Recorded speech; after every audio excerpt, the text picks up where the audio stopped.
Hello and good morning and happy Sunday morning as we complete our last Sunday in March and we continue our online devotional series. Hope everyone at home is doing well this morning, and we certainly miss you here in the sanctuary of First Christian Church.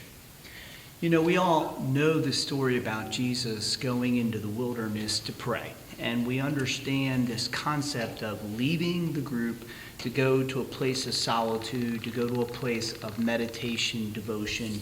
And we certainly love that story of Jesus, that he took time to be in conversation with God. But I have to admit that I struggle to be in that kind of zone with God. I struggle sometimes with that silent, individual, isolated prayer experience. We have an experience at Trek Camp where we invite certain youth that have been at Trek for a few years to do a special devotional experience in the woods where they're going to have a chance to do some prayer and meditation. And the kids are usually kind of apprehensive, but eventually they might say, okay, I think I'll do it if my friend's going to do it. So we'll have us, maybe 4 or 5 kids do this devotional experience because of the premise that their friends are going to be there. But then they will get out there and we inform them that it's actually a silent experience and they're not going to be able to talk the entire time.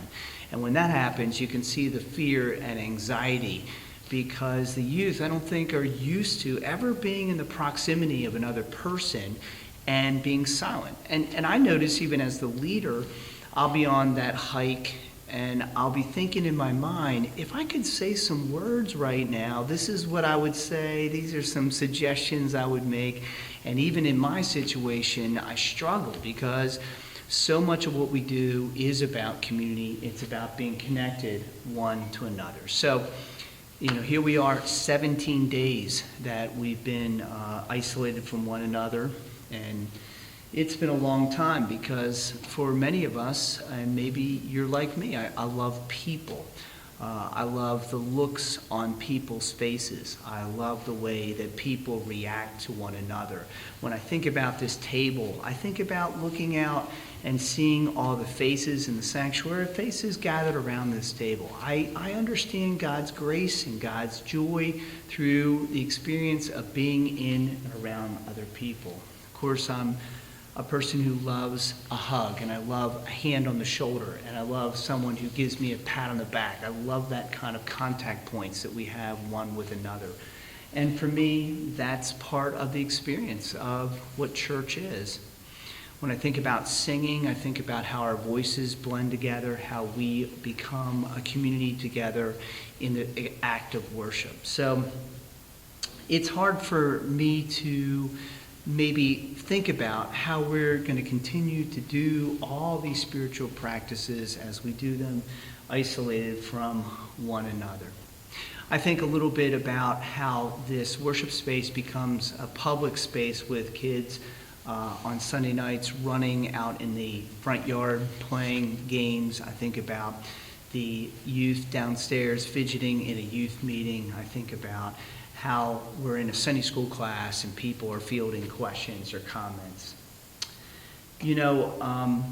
As I take walks and look around, I see God's beauty, and I see God's creation. I certainly have myself in a spirit of thankfulness, but I also feel a sense of isolation that I'm sure you're feeling at home, and I haven't felt so much in such a long time.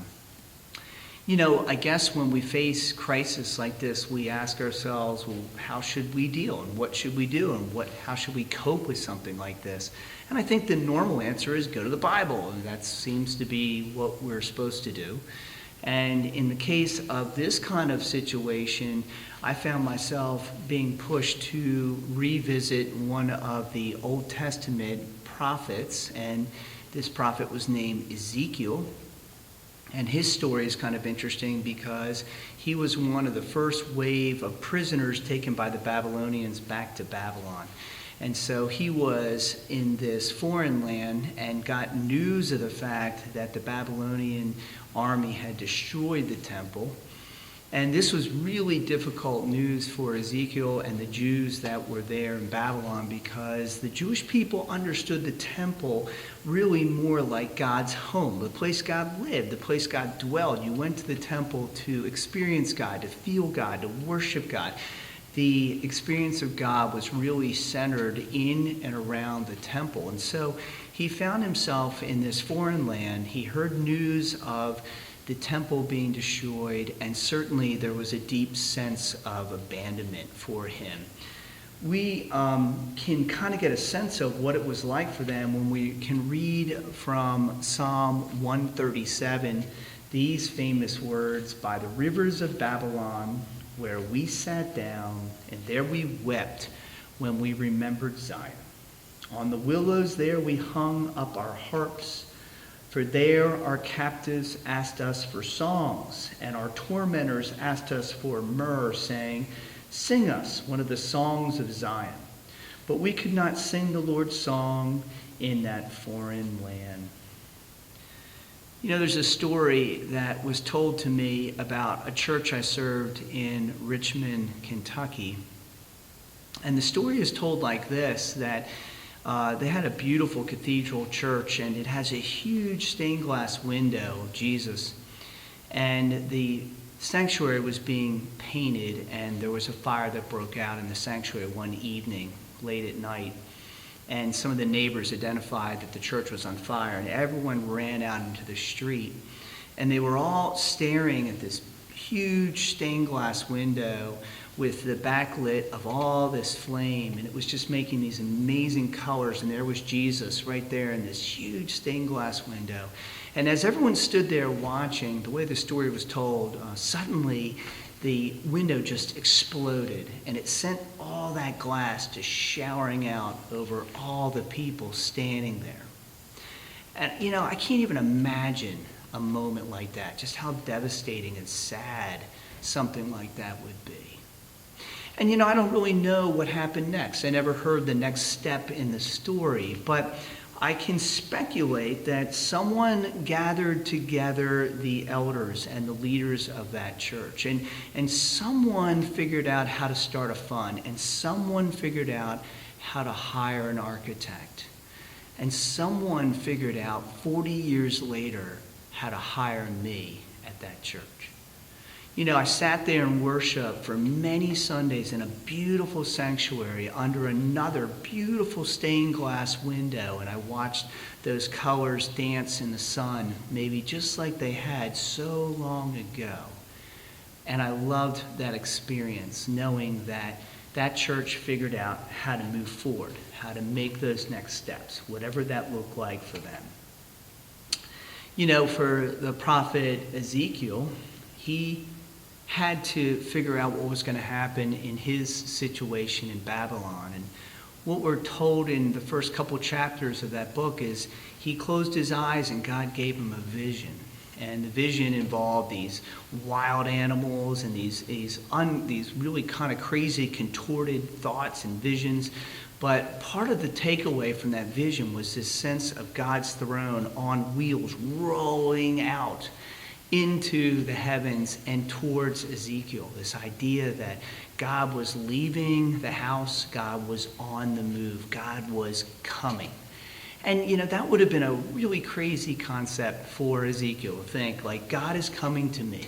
And God did. God came to those people in exile so far away.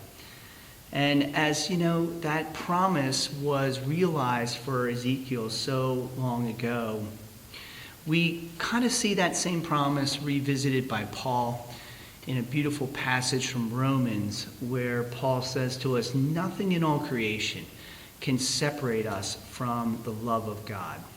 And I suppose in our modern context, that nothing would include COVID-19. It would include social distancing. It would include loss of wages, empty schools. It would include bored youth at home, lack of toilet paper, maybe lack of food or wipes, or even the lack of hugs. Maybe the lack of access to the Appalachian Trail, which was announced this week, or even the lack of access to a hospital because of so many sick folks. And yet, even as we find those things where God is coming to us, that nothing can separate us, I've noticed that it's been difficult to overcome this solitude. I've been using Facebook Live. I've been using video devotionals like this one. I've been zooming and zooming and zooming. And yet still, I noticed that I miss the community that we have here. My kids have FaceTimed and they've TikToked and they blackboarded and they have doodled and danced in front of all kinds of screens. And yet I see in my kids that same yearning for community. Maybe that's something that we'll all learn from this experience. God is with us. And yet when God comes to us, so often God says, get together with other God-fearing people and be together in community. And I think we'll all learn that no matter how much technology we have, it will never substitute the beauty of a group of people and the fellowship that we share one with another. I guess for me, I might just say nothing could substitute a hug and a word of encouragement between two people going through life's journey.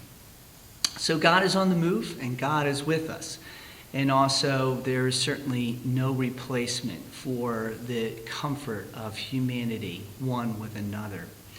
And we're going to continue to remind ourselves as we go through this journey together that, if nothing else, what we want to learn from this experience is that when we are given the opportunity to once again be community and to gather in this space, I know we'll all take full advantage of it, because we will have realized just how difficult it is when we are socially distanced from one another. So God be with us and God's glory be known. I hope you are gathering for a few moments to worship with your family at your home. I hope that you'll pause for a moment to pray for our church and our church community. And I hope that you'll remember that God is on the move. Amen and happy Sunday.